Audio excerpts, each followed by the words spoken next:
Fallopian tube block থাকলে কি মা হওয়া সম্ভব?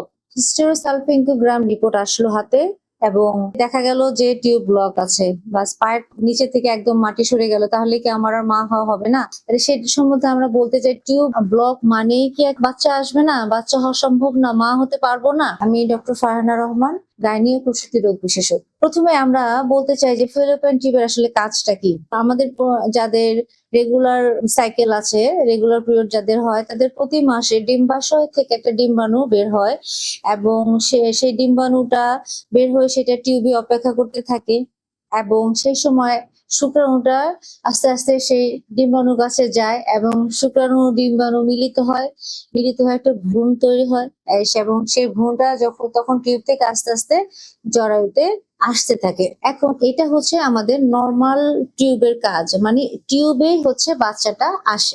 এখন টিউব আমি আল্ট্রাসাউন্ড হিস্টেরোসালপিঙ্গোগ্রাম করে দেখা গেল যে টিউব ব্লক, তাহলে তখন দেখা যাচ্ছে প্রতি মাসে ডিম্বাশয় থেকে ডিম্বাণু আসতেছে, এদিকে শুক্রাণু যাচ্ছে, কিন্তু দুই জায়গায় আছে, সেটা মিলিত হতে পারছে না, তখন বাচ্চা আসে না। এটা হচ্ছে ফেলোপিয়ান টিউবের কাজ। এখন রিপোর্টে দেখা গেল যে আমার একটা টিউব ব্লক, আবার মানে একটা টিউব ব্লক আছে আর আরেকটা টিউব খোলা, তাহলে এই ক্ষেত্রে স্বাভাবিকভাবে গর্ভধারণ করা সম্ভব। আর যদি এখন আমাদের বাইল্যাটারাল মানে দুইটা টিউবে যদি আমাদের বন্ধ থাকে, তাহলে কি হবে? তখন আমরা দুইটা কাজ, একটা হচ্ছে যে আমরা যেটা করতে পারি যে আমরা ল্যাপারোস্কোপি করতে পারি। ল্যাপারোস্কোপি করে যদি আমার টিউবটা অনেক সময় দেখা যাচ্ছে যে হালকা ভাবে বন্ধ থাকে, হ্যাঁ, বা অনেক সময় অ্যাডহেশন থাকে, অ্যাডহেশন, এই সমস্ত ক্ষেত্রে আমরা ল্যাপারোস্কোপি করে আমরা অনেক সময় যে যদি হালকাভাবে ব্লক থাকে সেই ব্লকটা ছুটে যায়।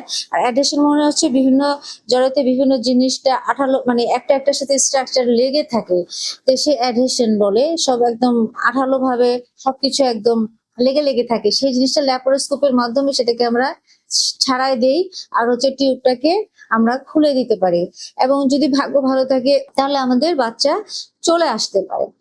আর দ্বিতীয় যেটা হচ্ছে যে আমরা ল্যাপারোস্কোপি করলাম কিন্তু দেখা গেছে যে এটা ব্লক, পুরো কমপ্লিট ব্লক, সেটা আর খোলা সম্ভব হয় নাই, তখন সেই ক্ষেত্রে আমাদের টেস্ট টিউব বেবির মানে আইভিএফ এর কথা আমরা বলবো, আইভিএফ করা যেতে পারে।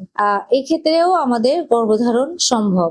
তাহলে আমরা আসলে মা হওয়া একটা বা মা ডাক শোনা, এটা একটা অনেক বিশাল একটা ব্যাপার। তো সেক্ষেত্রে আমরা যখনই আমরা বলবো যে টিউব ব্লক আছে, সেক্ষেত্রে আমরা আশাহত না হয়ে আমরা আসলে বুঝি যে ব্যাপারটা কোথায় আছে এবং তারপরে সেই অনুযায়ী আমরা ডক্টরের পরামর্শ নিয়ে আমরা অবশ্যই মা হতে পারবো। দোয়া রইল। আসসালামু আলাইকুম।